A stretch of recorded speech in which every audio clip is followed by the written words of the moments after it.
దానికి తోడు మన కూటమి, ఒకవైపు మధ్యలో నరేంద్ర మోడీ గారు, ఒకవైపు చంద్రబాబు నాయుడు గారు, ఇంకోవైపు జనసేన, మీ అందరూ ఇష్టపడే నేను, మన పొత్తు గెలుస్తుంది, మన పొత్తు ప్రభుత్వంలోకి రాబోతుంది.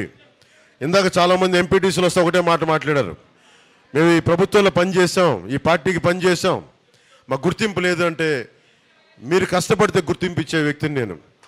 దానికి కారకుడు ఒకటే చూడండి, ఉదయ్కి నేను ఒకటే చెప్పా, 2016లో నా దగ్గరికి వచ్చి నేను పని చేసుకుంటాను, పాపం 2016లో నేను పని చేస్తాను, వద్దు నువ్వు బాగా చదువుకో, బాగా సంపాదించుకో, నువ్వు ముందు నీ కాళ్ళ మీద నువ్వు నిలబడని చెప్పాను. ఆ రోజున నిలబడిన తర్వాత 19 ఎన్నికలకి తన స్నేహితుల్ని, తన కుటుంబ సభ్యులందరినీ కూర్చొని ఓటింగ్ చేయించాడు ఆ రోజున.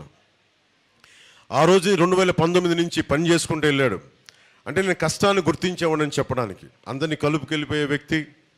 అలాగే తను ఒకటే చెప్పాను, ఎవరు పార్టీలోకి రావాలనుకున్నా అందరినీ మనస్ఫూర్తిగా ఆహ్వానించు.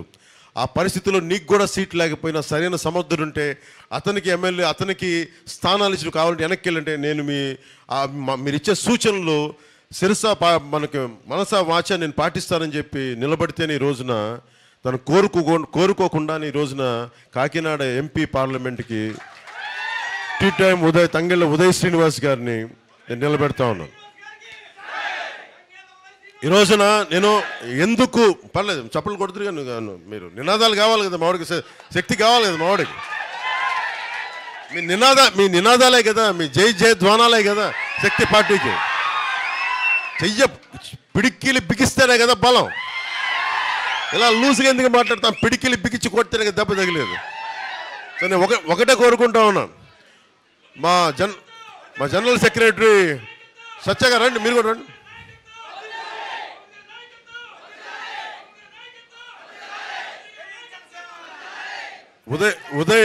ఉదయ్ ఇంత ద్రోహం చేస్తాడు అనుకోలేదు.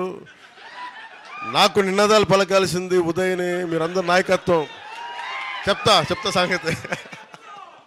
సరదాగా నాయకత్వం పెరిగితే నేను చాలా ఆనందించేవాడిని. మీరు ఈరోజు ఉదయ్కి కొడుతున్న నినాదాలు నేను ఇదే కోరుకున్నా. భవిష్యత్తులో పవన్ కళ్యాణ్ ఒక్కడి నాయకుడు కాదు, 25 సంవత్సరాలు నేను కూడా నాయకుడిని చేస్తాను. 25 సంవత్సరాలు నా తరం అయిపోయిన తర్వాత కొత్త నాయకులు రావాలని ఇప్పటి నుంచే తయారు చేసుకోవాలి. ఒక 25 సంవత్సరాల చెట్టు పంట ఇస్తుంది, అక్కడ ఉన్న కొబ్బరి చెట్టు కొబ్బరి బొండాలు ఇస్తుంటే ఎప్పుడో ఒక 12-15 సంవత్సరాల క్రితం వేస్తే తప్ప ఈరోజు చేతికి పంట రాదు. అలాగే ఈ రోజున నాయకులు నిలబెడితేనే తప్ప రేపు పొద్దున మనకి నిలబడే నాయకులు రారు. అందుకని భవిష్యత్తులో మీ అందరి నుంచి బలమైన నాయకుల్ని వార్డు స్థాయిల్లో, మనకి మున్సిపాలిటీ స్థాయిల్లో, మండల స్థాయిల్లో, నియోజకవర్గపు స్థాయిలో, రాష్ట్ర స్థాయిల్లో, దేశ స్థాయిల్లో కూడా జనసేన బలమైన నాయకుల్ని తయారు చేస్తుంది. దానికి నిదర్శనమే ఈ రోజున మన టీ టైం ఉదయ్ శ్రీనివాస్ గారు. అలాగే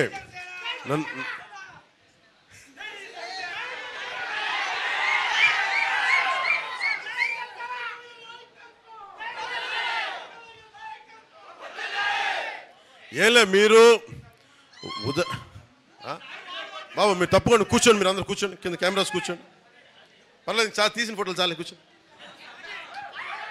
కూర్చో నువ్వు కూడా. ఇంకేం చేస్తావు, మోకాలు నిలబట్టలేదా, కూర్చో.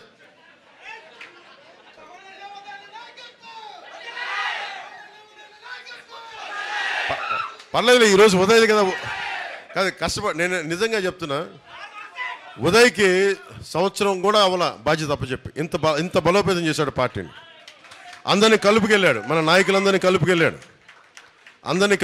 మన కోసం పనిచేసిన, పార్టీ కోసం పనిచేసిన దాదాపు 10 మంది పైగా నాయకులు రేపొద్దు నేను సత్కరించబోతున్నాను, వారిని గుర్తించబోతున్నాను. వారి సేవల్ని నేను గుర్తించి అందరికీ తెలియజేస్తాను. మన నాయకులందరికీ, మన చల్ల వెంకటలక్ష్మి గారితో సహా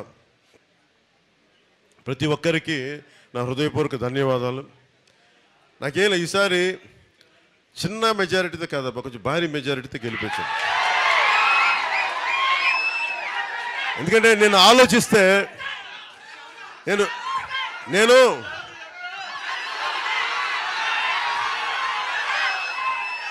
కొంతమంది ఈ రోజున పొద్దున్న అలాగే పొద్దున్నే అడుగుతా ఉన్నారు, పొద్దున్నే ఎవరు చెప్తా ఉన్నారు, మరీ అంత లక్ష్య ఆశించడం దుర్మార్గం, అంత ఆశించకండి అంటున్నారు. మీరు అంటే నేను కోరుకుంటుంది ఏంటంటే, అంతేనంట. నేను కోరుకుంటుంది ఒకటే, నా జీవితంలో విజయాలు చాలా తక్కువ చూశాను. ఎప్పుడు అపజయాలు ఎదుగుతూ వచ్చాను. సినిమాలు ఫ్లాప్ అవుతుంటే హీరోయిన్ అయ్యాను నేను.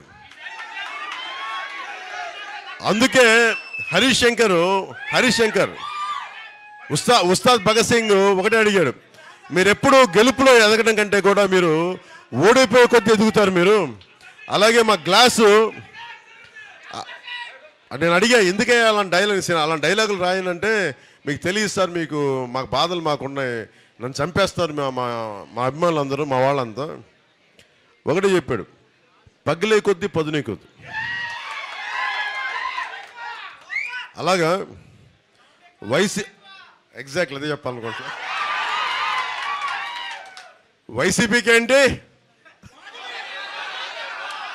అలవాటు చేసుకుందాం. ఫస్ట్ చెప్పండి, వైసీపీ ఏంటి?